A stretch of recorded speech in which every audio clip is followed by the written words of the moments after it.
Hello and welcome to ETV Bharat. Today we have Admiral Saxena with us to discuss more about India's push for a self-reliant India in defense sector. To discuss more on the issue, I have been joined by GRSC CMD Admiral VK Saxena. Sir, welcome to ETV Bharat. Sir, recently you won two orders, one from Seychelles and one from Guyana. Could you please discuss about them? See, the first order which I got in the year 2021, on January 13th, we signed the contract with Government of Guyana for design and construction of one number ocean-going vessel, which is passenger cum cargo vessel. It is around 1700 tons size of the vessel, which can carry around 280 odd passengers and 300 odd tons of the different type of the cargoes. And also a lot of vehicles also can be taken through that, and it will ply in the South American region in the government and Guyana. The value of the order is 12.76 million US dollars, which around 94 crores or so is in Indian currency. And the ship has to be constructed in a very, very tough timelines. That is around 18 months time. We have to build the ship, we have to do the trials, we have to sail the ship all the way to South America and do some dry docking and then deliver the ship. So within 12 months we plan to construct the ship. The work has already started on that design part of the ship. I am confident that the ship would be constructed on time and will be delivered. So that is the first thing that has happened in year 2021 in a toughest of the pandemic, I would say, season. Sir, Still we could. I wanted to ask whether did you win this order by beating some foreign vendors? No, actually this is against the EXIM grant of Government of India to Government of Guyana. So they had selected a couple of firms in India itself, and we have beaten some firms in India, and we have emerged as the L1. So there is a competition, and we being a DPSU, for the first time we got into the commercial or civilian shipbuilding. The aim is to, as per the Government of India initiative about export. So for that particular purpose, we got into this field also, and we have become now the L1 and got the order also signed. So we are quite confident that this is a diversification of the products, not only the warships, but we are very much confident having so much of design capability, having so much of construction capability, we can build any kind of ship, be it commercial ships or warships or any kind of things. So, sir, what is your order book position and what part of your order book comes from foreign sales? I will tell you the last question you wanted to ask. The second order is about the for the government of Seychelles. There we are supplying them one number fast petrol vessel, and the value of this order is around 99 odd crores. And this ship is ready and is going to be sailing shortly with the naval crew. All the way it will sail to Seychelles, and thereafter it will be delivered to government of Seychelles. So we do hope that now with these two important orders that is happening in the form of export to the friendly countries, I would say that my order book as such at this point of time is around 26,184 odd crores, and plus in a foreign currency I would say that Government of Guyana, that is going to go around, I told you, around 94 odd crores, and this being 99 crores. Sir, I wanted to know, in India's military ship market, many foreign companies like Naval Group, Navantia, they are also very active.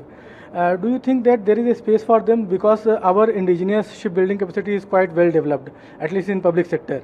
Where is the need gap for foreign firms in this market? See, as far as the Navantia or the DCNS, if you recall that DCNS has come primarily for the submarine construction when it was Scorpion submarine, and there of course the kind of technology that was required by the one of the DPSU shipyard.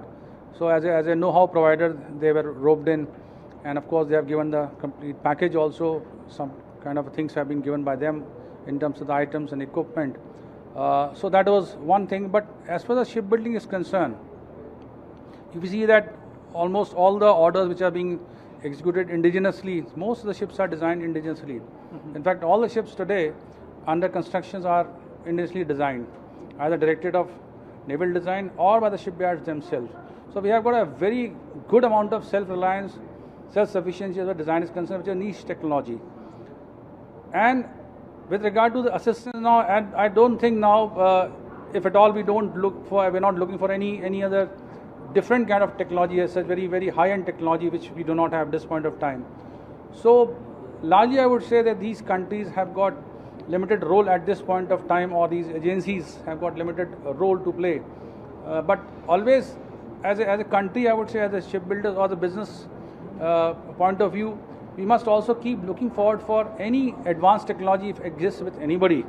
We must be open to take it, so that we can further build up on that and do much better than what we are already doing it. So at this point of time, yes, I think we are self-sufficient, but as always they are spending a lot of money on the R&D front.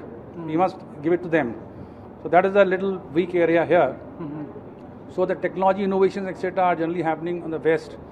So therefore, anything new happens, there is no harm in getting from them. And especially they say if the electric propulsion systems or all such advanced things which are there, so there is no harm in getting those kind of inputs from them to include in their designs and build the ships based on that.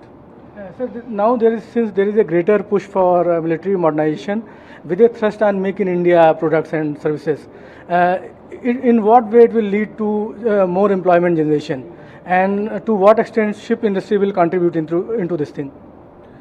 Yeah, I think the fundamental principle as far as the shipbuilding is concerned and the warship building. Now you would be knowing the important thing like multiplying factor. The shipbuilding and that to warship building actually provides a multiplying factor of around 6.8 or so. It's a huge. Whereas auto industry may provide 3, some industry can provide just 2. But shipbuilding is always known as a mother industry, and that you get 1 rupees order, it can, in that proportion it can generate the employment. Therefore, having a good order book with the GRC at this point of time, and having so many ships construction that is going to be happening concurrently, 15 warships construction that is going to be happening almost concurrently for the Indian Navy. And I just told you the kind of multiplying factor it has. I must tell you that with the ongoing projects, 3 projects of the Navy, 17 Alpha, which we are executing as of now, 3 stealth missile frigates. We have already launched the first frigate ahead of schedule despite of the COVID troubles, 2 months ahead of schedule. We have got a second project of 4 survey vessels large and the third project of 8 ASW shallow watercraft. So altogether 15 warships are there for the Indian Navy with the order book of around 26,000 plus odd crores. And plus 2, the Guyana ferry also has come in now. And we have to make another FPV also for the Indian Coast Guard. So altogether 17 ships will be making. At this point of time, despite of the COVID, etc., we were at any point of time at deploying around 3,500 people from the outside.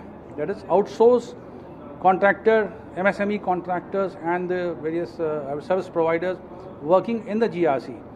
At the same time, we have been also placing a lot of order on the yard material, which is, I would say, indirect manner, the fabrication and the manufacturing of a lot of components are happening in different MSMEs, tier 3, tier 2 industries. That is also generating huge amount of employment. So if at all, we as a warship builders are platform integrators. We actually depend on 2 factors. One is it's a labor intensive, manpower intensive industry, number 1. Plus it hugely depends on the entire supply chain. So when we talk about supply chain, that means we have huge thousands and thousands and numbers of the component that come and gets fitted on board. We integrate all those things. So that is how we see the proposition of the direct and indirect employment generation for the entire, I would say, industry, especially for the JRSC on the western and eastern sector. The amount of employment we are generating, I am very happy to state here that with this kind of a order book, a push that is coming for further improvement in the employment that is going to be happening in the eastern part of the country. So that's what GRSC's contribution, I would say, is really enormous at this point of time. And with the more and more, I would say, the construction picking up, more ships reaching to certain stages of construction, I'm sure that this will further increase. Okay. Sir, thank you very much for speaking to ETV Bharat. This was Admiral Saxena who told us that shipbuilding is a labor-intensive industry.